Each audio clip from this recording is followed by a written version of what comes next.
Hello everyone, Rafsun here, founder of Rocketship Education. Today is a very special video that we wanted to make for you guys.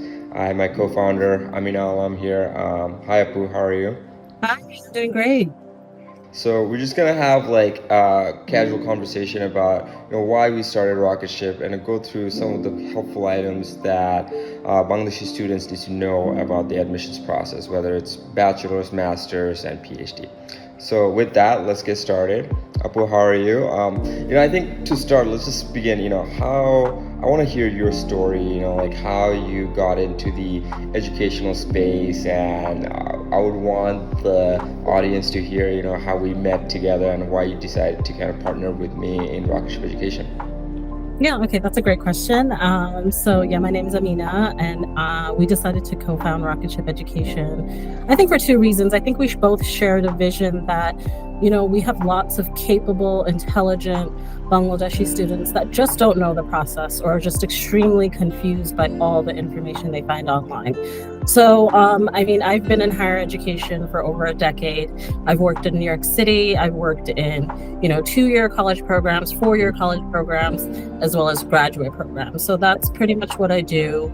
My essential role is kind of both. It's dual. So I'm a recruiter. So I find students for my programs, but also I'm a designated school official. So what that allows me to do is I essentially sign off on all the student visas. So I meet with every single international student and I tell them the process from the beginning to the end. So that's a little bit about my experience and my knowledge. But I think what's really important is the fact that I think we both agree that Bangladesh is a huge emerging market. We have such a great opportunity for us to really highlight and showcase our students. And I think the US just isn't aware. India and China, they have huge agencies that are able to provide, huge numbers to the US. But Bangladesh, we're still not able to do that. They have strong connections to the UK, but they don't really have strong connections to the US. And that's the gap that we want to fill. We want to make sure that Bangladeshis are aware of all the opportunities that there is. Yeah, I think from as you said, right, I think that the reason why there's a lot of opportunities that are not going to Bangladesh is because the misinformation that's going on in Bangladesh. There's a lot of noises, a lot of myths from these educational consultancies that you need X, Y, and Z, but you really don't need to do that. I think also a lack of awareness and lack of a student to really understand how the US market works.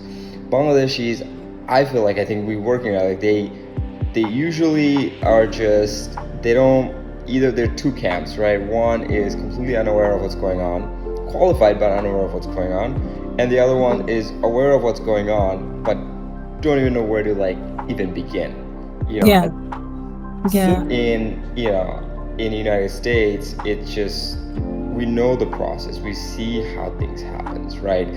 You can't just cut corners and get into the United States, right? That's what we tell all the students, right? You need to really do everything by the books, right? Talk about some of the crazy things we've seen on our prospective clients. Yeah. So let me give you a really good example of what we're dealing with, what I'm personally dealing with right now. Highly qualified master's level student. She is going to STEM. She's going into computer science. Great qualifications. She could actually get into any program she wants. Problem is, hasn't taken a standardized exam. And in my opinion, I think standardized exams really make a huge difference. The GRE, it makes a huge difference on your application, especially if you're looking for funding.